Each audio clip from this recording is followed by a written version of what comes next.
Welcome to today's COVID-19 update. We're speaking with the Honorable Minister of Health, Dr. Frank Anthony. Minister Anthony, again, thank you so much for joining us. Thank you very much for having me on this program. All right, Minister, the President has called on the United Nations to remain on the forefront of the rollout of the immunization program against COVID-19. And we're asking, in terms of Ghana, what does that mean? And specifically, if you can outline for us the role of the UN in all this. Well, I think the President has echoed his concern pertaining to having a vaccine available to a lot of countries around the world, because for us to exit the pandemic, it is important that we have a vaccine that is properly distributed so every country can have access to that vaccine. And that we do this almost simultaneously so that not one country getting all the vaccines or a couple of countries getting all the vaccines, and then the less developed countries not having access. So I think that's very important in terms of global equity, and I think some of what the President was saying echoes those sentiments.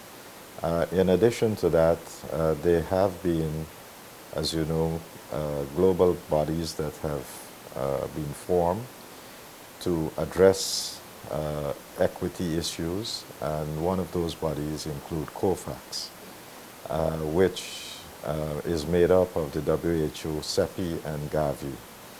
And they're trying to get more vaccines into their portfolio and roll those out.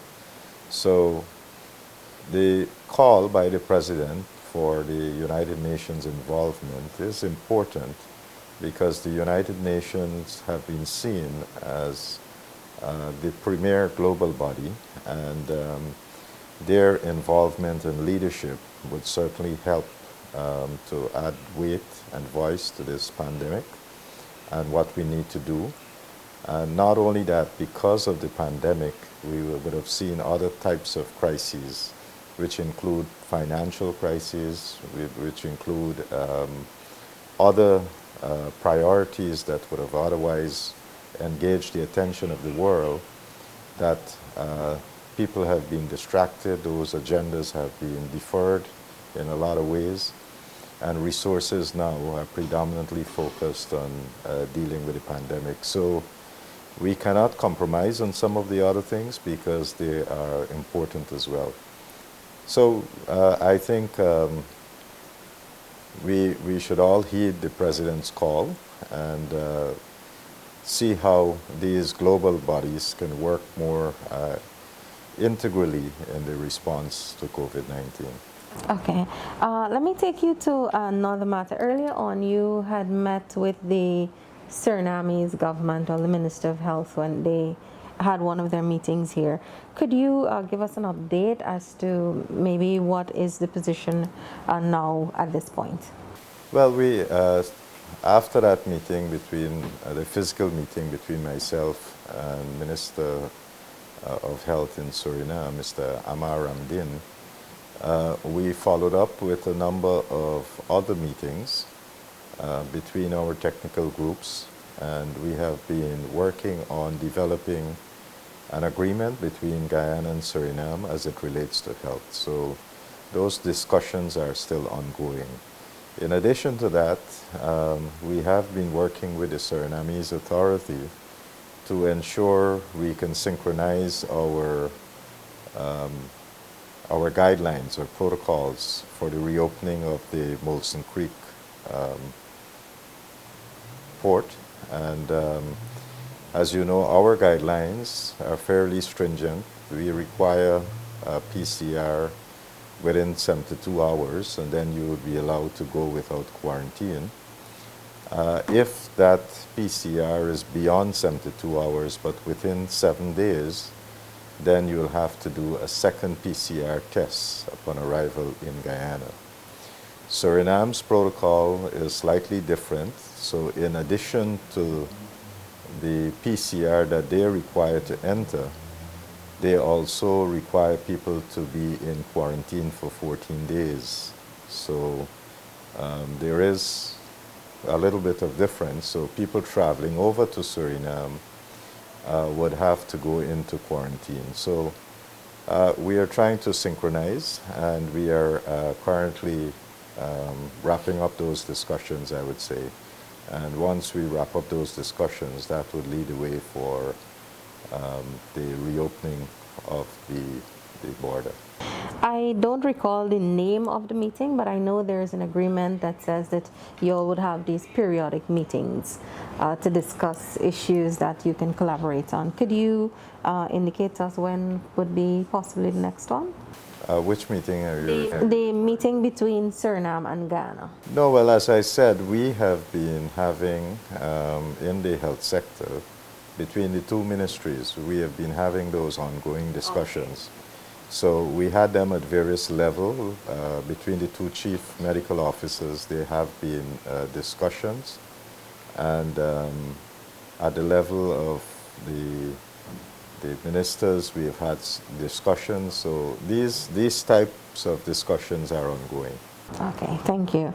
I know that the members of the religious community and the private sector, they've been collaborating, making contributions to government in terms of masks and so on, contributing to COVID-19 fight basically. Could you say what maybe other type of support that, you know, private sector companies can collaborate with government on? Well, first of all, we are very happy with those private sector companies that has been donating to us. We have had some significant donation over the last few weeks. We have had companies donating masks, others engaging us in other areas, and we want to commend them for doing so. Some of the masks are going to be used in our health facilities, while, for example, companies who have donated a cloth mask, we are using that through Operation COVID Corp to give to the public. So we'll continue to work with those private sector partners to see who would want to help with the response. And we are very grateful. And we encourage those who have the capacity to help to also do so. If they want to directly engage the ministry, they can do so, but in their own ways too. They can engage other institutions who are providing care and prevention strategies. They can help those organizations as well. So whether it's in communities, whether it's the homes for the elderly or other vulnerable population, they can choose to devise various strategies in how they can help. Okay, if I can take you to another topic, I note that New Amsterdam and Skeldon are setting up 2 new testing sites. Are you able to say where, or obviously you can tell us where are the other sites in the other regions for persons who may want to go get testing? And as we're on that, what about the mobile testing unit? I know it's out there. So testing is available in all regions, and they're done primarily at the regional hospitals. We have teams of doctors and other personnel who have been trained to provide that testing. And so that's available at these hospitals. In addition to that, what we have started doing is add some additional sites where we think it's necessary. So like in Region 4, because of the big population that we have in Region 4, we have had a testing site at Herstelling and one at Paradise.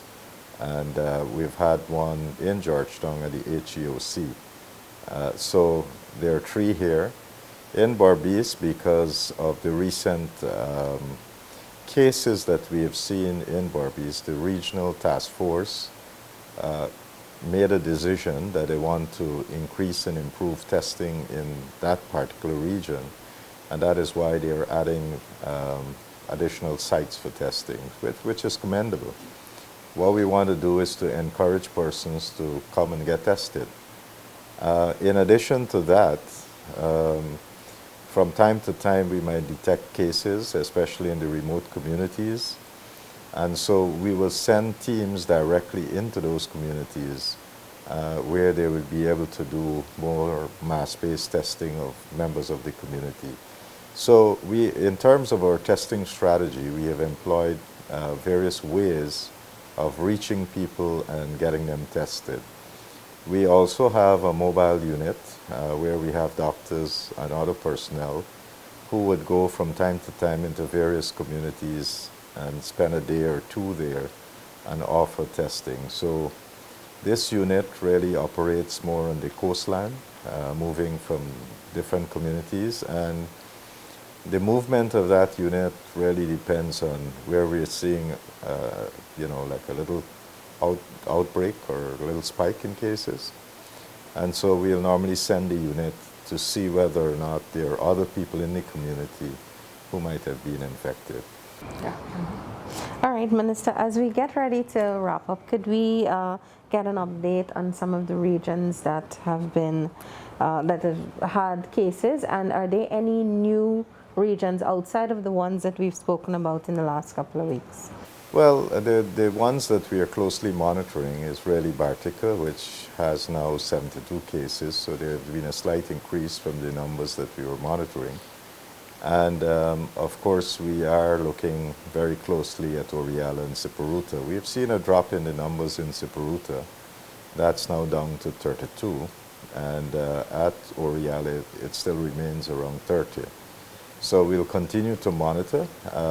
We are hopeful that we'll see a reduction maybe in another week or so, but we'll continue to monitor to ensure that everybody is COVID-free in that area. New Amsterdam, we've had a spike in cases in New Amsterdam, and that has now started to come down because we had some discharges. And again, we'll continue to monitor there to ensure that the numbers come down. So, it's a daily thing that the team, the regional teams would be doing. This is now part of their work of what they do every day. Monitor these cases, do the contact tracing, if people become symptomatic, to be able to treat them. So this is an ongoing effort. And the public can help us by ensuring that they take the preventative measures. Okay. Minister, in terms of the second wave, you always expect that in these cases, there is always a second wave. You hear people talk about it.